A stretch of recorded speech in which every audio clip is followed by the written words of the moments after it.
एमिति प्रत्येक दिन राशिफल देखिबाई आमर चैनल टी सब्सक्राइब कर दिंतु जहाँफल कि आपण मैंने जानीपारे आपण मानकर ग्रह नक्षत्र चलन विषय रे।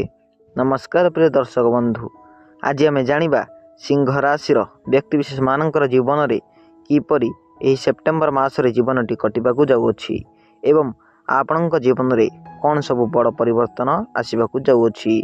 तो देखंतु, प्रथमतः आपणकर पंचम भागरे देवगुरु बृहस्पति विराजमान करिसेंती, जहाँफल कि आपण को अत्यंत खुशी खबर एवं आपणकर चाकरी क्षेत्र में मध्य उन्नति घटिबाकू जीव। यदि आपण कोनोसी व्यवसाय मध्य करिथांती तेबे आपणकर व्यवसाय क्षेत्र में मध्य उन्नति घटिबो। यदि आपण एक शिक्षार्थी होइतांती तेबे आपणकर शिक्षा क्षेत्र में मध्य उन्नति घटिबो, कारण देवगुरु बृहस्पति हेउछंती धनर प्रतीक, जहाँकि आपणकर पंचम भागरे विराजमान करिसेंती एवं आपणकर सप्तम भागरे रवि एवं राहु एकत्र होई विराजमान करिसेंती, जहाँफल कि आपणक जीवन में अत्यंत खुशी खबर फेरिबाकू जाउछि।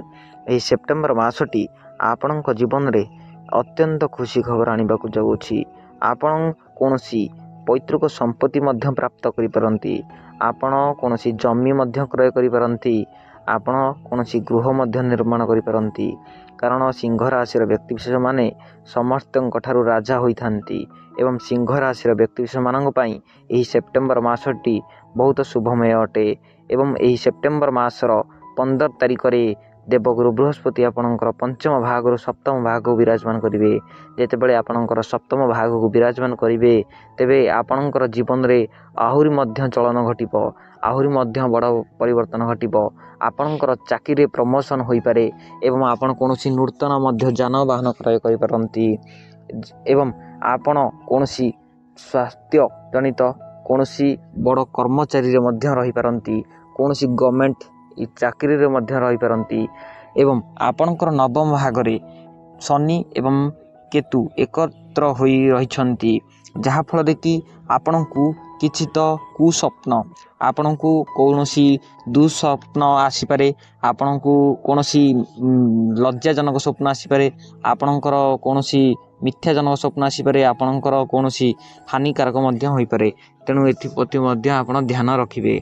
किंतु आपणक जीवन में यही सेप्टेम्बर मासटी अत्यंत खुशी खबर आसवाक जाउछि। जदि आपण एई कुस्वप्न दोषरू आपण बंचिबाक चाहुछंती तेबे प्रत्येक शनिवार दिन 2टी काली गाई को रुटी कदली खाइबाकू दियंतु, देखिए आपणकर मंगल हेबो। जदि आपण सिंह राशि व्यक्ति होइतांती एवं ईश्वर को सच्चा हृदय विश्वास करथांती तेबे भिडियोटी को लाइक एंड सब्सक्राइब करने को भूलिबे नहीं। रहुचु, धन्यवाद।